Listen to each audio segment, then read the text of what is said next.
Well, welcome to Books and Crafts. I'm Wendy, here with Angie, and we're from ellapublishing.com, and boy, do we have something fun to share with you today. So if you like to read, chances are you have discovered other people in your life who also like to read because you have that in common. Yes. So we have a project that involves some of those reading friends that you might have in your life, whether you have a book club or whether you have siblings that are spread across the country that love to read, or whether it's just friends that you have that you commonly share book recommendations and book picks with. This project is for you. Well, and let's just face it, you are always, as readers, we're always looking for good recommendations. And something that we both love is a website called goodreads.com. And it's like, it's just perfect if you love to read and you love friends, because it allows you to connect with others.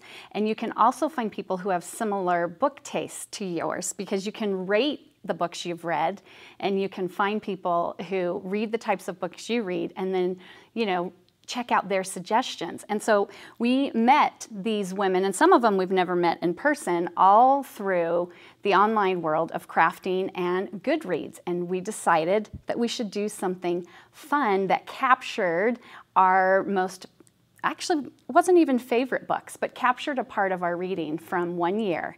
And we'll explain it as we go. So it's a circle journal of sorts, but we involved these women that we found on Goodreads, that some of them we knew, some that we only knew through Goodreads. And we had found ourselves with similar tastes and rating books the same way, and we would pick up books that they liked. You know, if I go to the library or the bookstore, I frequently won't buy a book unless I check Goodreads first and see if any of my friends have read it and liked it. Yes. So it's a great tool.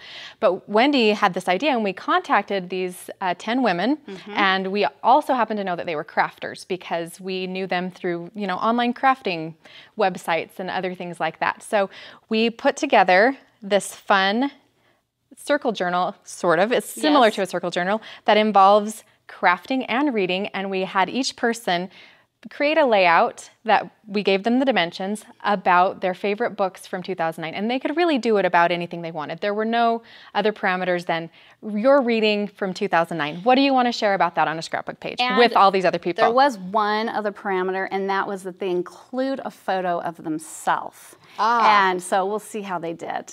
Yep, so we want to share a few of these layouts with you, and this is going to give you some fabulous ideas for if you would like to scrapbook about your reading habit. Because sometimes you think, this is a huge part of my life, but I don't ever really have this in my scrapbooks. It's hard to think about, you know, sharing books on a scrapbook page, you know. But here's several different ways to do that, all contained in one fun book. So this is my page that I created, and I had this picture that my husband had snapped of me reading under the apple tree in our backyard. Oh, it's fabulous. And I just made it kind of small and put it up in the corner because the focus here for me was on the books. And I just picked my top 10 from 2009, and I read, I think, 35 books that year. And I picked my top 10 and shared a little bit about why I love those books. Now, I love keeping this record because it's fun to look back and see what books I loved, but it's also fun that I'm able to share this. I made 10 copies of this exact page, you know, with slight variations that went in a different journal for each of the members that we asked to involve in this. And we also suggested that maybe they share something about their reading habits. And I love how Angie came up with a concise way to talk about her reading, and she did the statistics. And so she talks about the number of books she read, the number of fiction, the number of nonfiction, and the oldest published date, 1854, and the most recent published date, 2009, which is another fun tidbit. Yes, so it's just a great way, you know, once again, to share some of your reading habits.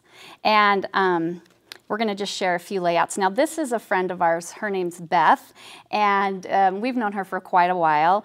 And so she has a great shot of herself right in front of her bookcase, and she shares the books that she read and would recommend from this year, and many of them I had already read or Angie had read, and plus there's some great new recommendations. And something fun is she included, you know, just statements about her reading habits, and she called them quirks and tidbits. And one of them is, you know, she'll be at the beach and she'll see somebody reading a book and she doesn't know who they are, but she'll go up and ask them about the book or about the author and, you know, start a conversation. And I do the same thing, not at the beach, but, you know, at other public places. So it's fun to know that we have that in common. You feel like you're speaking the same language. And it's fun to have this kind of memory preserved, you know, for Beth to have this preserved, because that's maybe not something you would think to scrapbook otherwise. Right. So I think that's fun. Another example is from our friend Elizabeth Dillow, and what she did is she did a list of all the books she read in 2009, and they are, I think it's all of them, but it's quite a list here. And she did, but based on the star ratings, because on the website you can give it 5 stars down to 1 star. Goodreads. And so her top, you know, here's the 5-star books, the 4-star books, you know, on down. And then over here, I just love this tidbit. She printed out tiny versions of the book covers and then cut them into little pennants that she strung on these cute little banners over here. So I thought that was an adorable touch. Yes. And remember, she had to make 10 of these, so it did take some time, but definitely added a flavor of her, you know, her scrapbooking or crafting style. And once again, some good recommendations.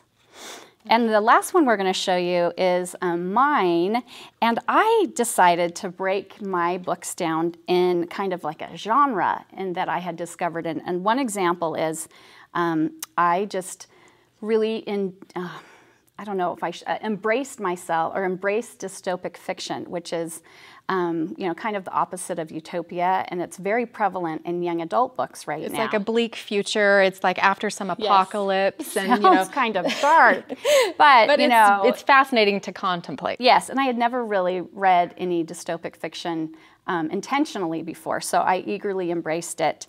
And then I talk about a few ones that I read that I just absolutely loved, and I will always love the books. And you know, as far as habits go, I just wrote like a little paragraph about, you know, the reasons why I read.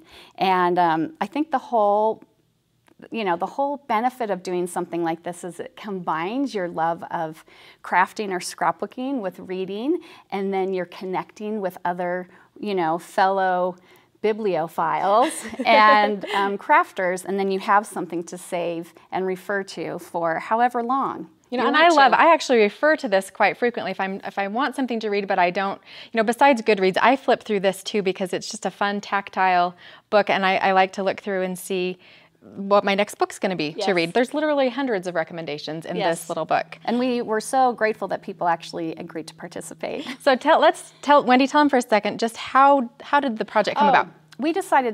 I decided to make it as easy as possible. So once I got a confirmation that they wanted to participate, then I just asked them to create 10 layouts, and they could be, I asked for one that was a double page, and I gave them the dimensions, and they needed to create them and include a photo of themselves, book recommendations, book habits, and send them to me by a certain date. And once I got everything, then I assembled it and put it all together and sent them back. And so imagine how much easier that would be if you lived near the people that you had. Oh, you could just exchange it. Yeah, a fun thing to do at a book club meeting one month, or just, you know, on the side of the book club. So one thing I loved is that when Wendy put these all together, she included a fun note at the back that just makes it a little bit more personal, and it's a real keepsake, and I'm going to just quickly read that.